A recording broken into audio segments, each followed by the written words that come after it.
सुख समृद्ध विज्ञान चैनल के शुद्धि दर्शकों को सादर अभिनंदन।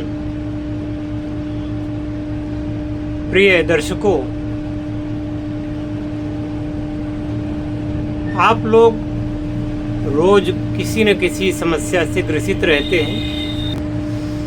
इनमें से कुछ तो समस्याएं ऐसी होती हैं कि जल्दी ठीक हो जाती हैं, कुछ समस्याओं में समय लगता है और कुछ समस्याएं ऐसी होती हैं जिनके बारे में आपको कुछ पता नहीं होता कि क्यों हो रही हैं, जहां पर आपका वश नहीं चलता और ये भी पता नहीं होता कि ये समस्या दूर होगी भी या नहीं होगी। तब ऐसी अवस्था में आपके काम एक ऐसी विद्या के बारे में बात कर रहा हूँ जिस संबंध में मैंने वीडियो तो कई बनाए हैं, लेकिन इस समस्या से निजात देने वाली इस विशिष्ट विद्या के बारे में आप लोग अभी तक ठीक से पहचान नहीं पाए। आजकल बहुत सारे वीडियो लोग बना रहे हैं, law of attraction, subconscious mind और ये और वो तमाम प्रकार से लोगों ने नए नए शब्दों को गढ़ करके जन साधारण के सामने परोसा है। अब ऐसे लोग जो आधुनिकता में ही सारा समय व्यतीत करते हैं, त्याग, तपस्या, परिश्रम, आध्यात्मिकता, इसके बारे में उनको ना तो मेहनत उन्होंने की है और ना ही ज़्यादा उसमें भीतर तक घुसे हैं। तपस्या कोई अलग बात है और सारी शक्तियाँ तपस्या से ही उत्पन्न होती हैं। तो केवल मीडिया में छा जाना, लोगों को आकर्षित कर लेना, ये एक अलग बात है और किसी की समस्या को समाधान कर देना, उस समस्या को नष्ट कर देना, ये अलग बात है। मान लो किसी को कोई ऐसा कष्ट मिल रहा है जिसका कारण उसे समझ में नहीं आ रहा है, कोई बीमारी पीछा नहीं छोड़ रही है, कोई समस्या पीछा नहीं छोड़ रही है, अब उसका संबंध पूर्व जन्मों से है।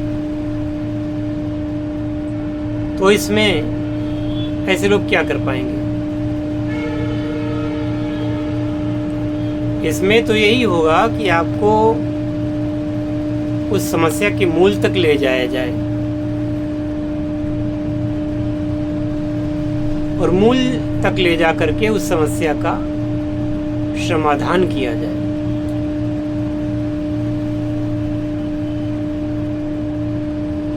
बहुत सारे लोग पास्ट लाइफ रिग्रेशन और ये तमाम चैनल भी चल रहे हैं, लोगों ने बना रखा है और लोग उनके पास जा भी रहे हैं, पर केवल शब्दों की बाजीगरी से काम नहीं चलता।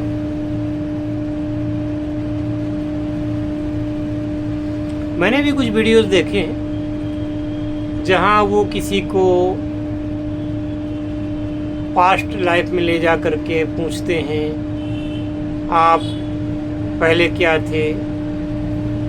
तो बताते हैं कि ये कर्ण थे, ये अर्जुन थे, ये भीष्म पितामह थे, ये कौशल्या थी, आदि आदि। अब दूसरे चैनल में भी किसी दूसरे आदमी को भी वही पात्र बताया जा रहा है। तो आप बताएं, क्या एक कर्ण के बजाय 2 थे क्या, 3 थे क्या? खैर, ज्यादा डीप में न जा करके, तो बातें करना और सच्चाई ज्ञात करना, इसमें अंतर है। बातें करना और किसी की समस्या को खत्म कर देना अलग बात है।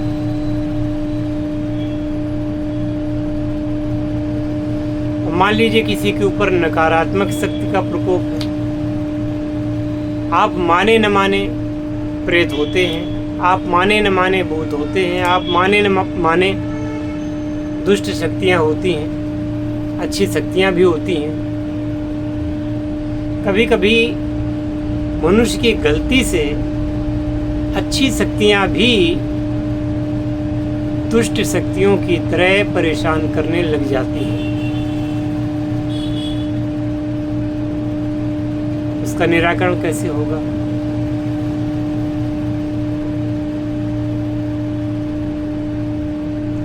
सबका हल एक जगह है। मैं उसी समाधान के विषय में बात कर रहा हूं। किसी भी प्रकार की समस्या, अगर आप आधे से 1 घंटे का समय दे सकते हैं तो इन समस्याओं से हमेशा के लिए छुटकारा मिल सकता है। जैसे मैंने बताया था, गर्भ संस्कार, यानी बच्चे को गर्भ में ही इतना संस्कार दे दीजिए कि आगे चल कर के वो एक अच्छा नागरिक बने, और जो माता पिता उससे एक्सपेक्ट करते हैं कि ये बड़ा वकील बने, बड़ा डॉक्टर बने, बड़ा इंजीनियर बने, बड़ा अधिकारी बने, तो वो बच्चा उसी क्वालिटी का आगे होगा। घर में संस्कार दे दिया। अब किसी को कोई नकारात्मक शक्ति हावी है तो उनसे बात करके, उनको उनके ऊपर बुला करके, आवेश में आकर के वो बात करेंगे और उनको छुड़ाने की क्रिया की जाएगी। ये भी सब होता है। इसके माध्यम से आप मरे हुए लोगों को देख भी सकते हैं, उनसे बात भी कर सकते हैं, उनसे सलाह भी ले सकते हैं, और जो महान गुरु जैसे भगवत्पाद शंकराचार्य जी या और भी सिद्ध पुरुष हुए, इनकी आत्माओं से संपर्क करना है, उनसे ज्ञान लेना है, उस ज्ञान से लाभ उठाना है, या किसी देवता को सिद्ध करना है, तो इस क्रिया के माध्यम से उस देवता के दर्शन और बात हो जाएगी। उनसे ही आप पूछ सकते हैं कि मैं कैसे सफल होऊंगा, आप मुझ पर कैसे कृपा करेंगे, कितना क्या मुझे करना है। वो आपको मंत्र भी दे सकते हैं, वो आपको दीक्षा भी दे सकते हैं, और ये बातें कपोल कल्पित नहीं हैं। उस अवस्था में जो कुछ भी होगा वो सत्य होता है, और आगे आने वाले जीवन में भी वो सत्य सिद्ध होता है। कोई झूठी बात नहीं है और ये कोई छोटी बात नहीं है, और ये कोई हर एक के बस की भी बात नहीं है। आप लोग कुछ हुआ, हॉस्पिटल में गए, हॉस्पिटल वालों ने मना कर दिया, या 1 लाख से लेकर 10 लाख 15 लाख खर्च करवा लिए, फिर मना कर दिया, अब ठीक नहीं हो सकते। ऐसे लोग भी ठीक हो सकते हैं।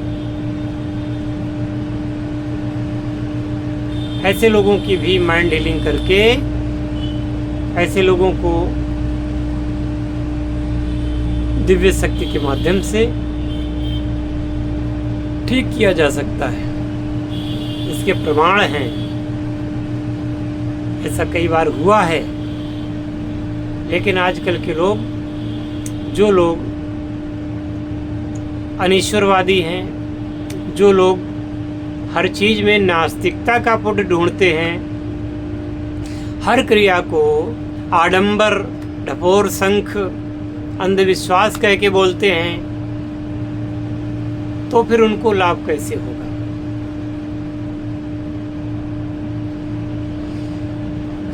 वो इसलिए कह रहा हूं, जैसे कि आप